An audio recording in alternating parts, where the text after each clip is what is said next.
신종플루에 대한 경보는 지난 2005년부터 세계보건기구 등을 통해 꾸준히 이뤄져 왔습니다.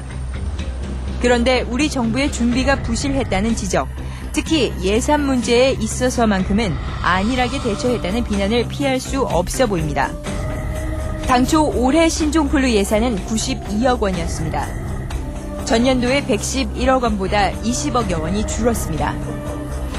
내역을 살펴보면 해외 발생 전염병의 국내 유입을 차단하는 검역소 예산이 4억 원 삭감됐고 신종플루 등의 전염병 감시 체계나 관리 예산도 크게 삭감됐습니다. 거꾸로 가는 행정이라는 지적이 나오는 이유입니다. 그러다가 지난 5월 국내에 첫 감염자가 발생되고 환자가 기하급수적으로 늘면서 지금까지 신종플루와 관련해 지출된 예산은 당초 예산의 50배가 넘는 5,400억 원에 이릅니다. 국민 한 명당 10,000원씩 부담한 꼴인데 주로 타미플루와 백신 확보에 돈이 들어가고 있습니다. 엄청난 예산을 써가면서 뒤늦게 웃돈 주고 항바이러스제와 백신을 구하고 있는 실정인 겁니다. 남들이 수입하는 입찰 가격의 50%를 공지를 해놓고 이거 아니면 안 사겠다고 하니 전 세계 우리나라 업체조차도 우리나라 정부의 백신 입찰을 안 받잖아요. 네. 그리고 나서는 2개월 동안 공친 거죠. 두 달 동안 예산이 더 마련해야 되겠다. 예산 마련하고 2달 동안 아무것도 안 하고 있다가 사망자 나오니까 이제 와서 외국 가서 그들 고개 숙이고 백신 좀 더 주십시오. 그런 모양이죠.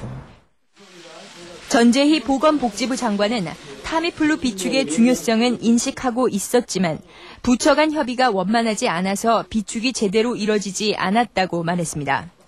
제가 아무리 결의하더라도 부처 협의에서 이루어지지 않으면 그 결의는 무산됩니다. 저는 보건복지가족부 장관으로 가기 전부터도 우리나라의 타미플루는 한 국민의 20% 수준을 가지면 좋겠다고 하는 지론을 가지고 있었습니다. 그래서 장관으로서 확보하려고 꾸준히 노력을 해왔고. 그러나 기획재정부의 인식은 상당히 달라 보였습니다. 공식 인터뷰를 거절한 기획재정부의 한 관계자는 예산 책정 당시로선 신종플루의 위험성이 두드러지지 않았다면서 예산 삭감을 정책 실수나 판단 착오로 볼 수 없다고 말했습니다. 원래 신종전염병 대책이 유행할 거라고 생각했던 사람은 아무도 없었잖아요. 그죠? 네. 그거는 감안을 하셔야 될 거예요. 그 정도 정도의 전쟁이었으면 세계보건기구 지금 해당을 하고 있겠죠. 그죠? 그리고 짧은 기간에 5천억 원이 넘는 막대한 예산이 집행된 데 대해 자괴감을 표출하기도 했습니다. 저희가 4월 달에 500만 명분을 드렸어요. 돈으로. 네. 500만 명이면 우리 전 국민 11% 수준이잖아요. 네. 어느 정도가 돼야 정상일 것 같아요. 지금 이 신종플루에 대해서 이게 진짜 이렇게 위중한 병인가에 대해서 지금 우리 아직 진작에 고민 안 하고 있잖아요, 지금. 저희 역시 고민 안 하고 지금 요구하니까 계속 돈을 들이고 있는 그냥 실무자니까요. 여론에 밀려 신종플루에 지나친 예산을 쏟아붓고 있다며 정부의 대처 방식에도 문제가 있다는 생각도 드러냈습니다. 그 5천억이었으면 나라면 어디에다가 효율적으로 쓸까 하는 생각도 들고 5천억을 교통체계 개편한다고 잡아놓거나 아니면은 서울 지하철에 거기 안전망을 설치를 해보세요. 신종플루에 대처하는 정부의 핵심 부처 간에 아직도 커다란 인식 차이가 존재하는 겁니다. 한편에선 우리나라가 상대적으로 다른 나라보다 신종플루에 대해 과도한 공포심을 가지고 있다는 지적도 나오고 있습니다. There didn't seem to be any concern about the swine influenza at all. Some in America are not so bad. Not so bad. No. Okay. Yeah. So not many people is worrying about influenza. Not so much like here. 신종플루로 인한 피해의 수준이 다른 나라에 비해 높은 것도 아닌데 국민들의 불안감과 공포심이 큰 이유는 무엇일까? 정부의 부실한 위기 관리 능력 때문에 공포가 더 커졌다는 지적이 나오는 대목입니다. 신종플루에 대해 어느 정도로 철저하게 준비가 됐으니 안심해도 된다고 국민들을 다독여야 할 정부가 말로는 전염력이 강할 뿐 감기와 큰 차이가 없다고 하면서도 약이나 백신이 제대로 준비가 안 돼 허둥대는 모습을 보여 불안을 키우고 있다는 겁니다.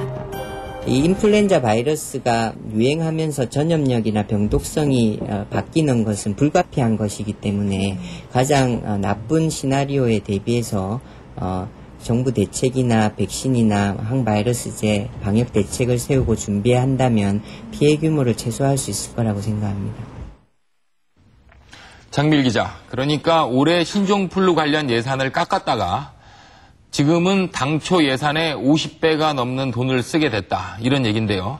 그렇다면 호미로 막을 일을 가래로 막게 됐다. 이런 형국이라고 말할 수 있겠네요. 네, 그렇습니다.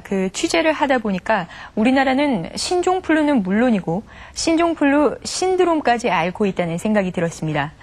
신종플루의 위험성에 대해서는 누구도 속단하기는 어렵습니다.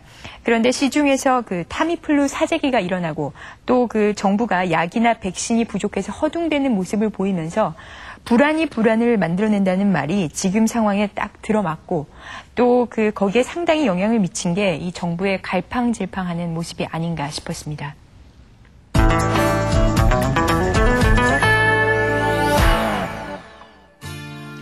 신종플루에 너무 겁먹을 일도 아니지만 그렇다고 경계심을 풀 단계는 아닌 것 같습니다.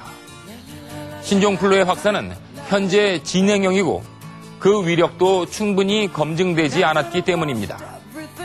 오히려 정부의 뒷북 행정, 허술하고 오락가락하는 대응이 공포심을 키운 측면이 있다는 지적에 귀를 기울여 봅니다. 의료 민영화에 대한 얘기가 나오고 있는 요즘 건실한 공공의료 시스템이 얼마나 소중한 것인지도 다시 한번 실감하게 됩니다. 밤늦게까지 시청해 주셔서 감사합니다.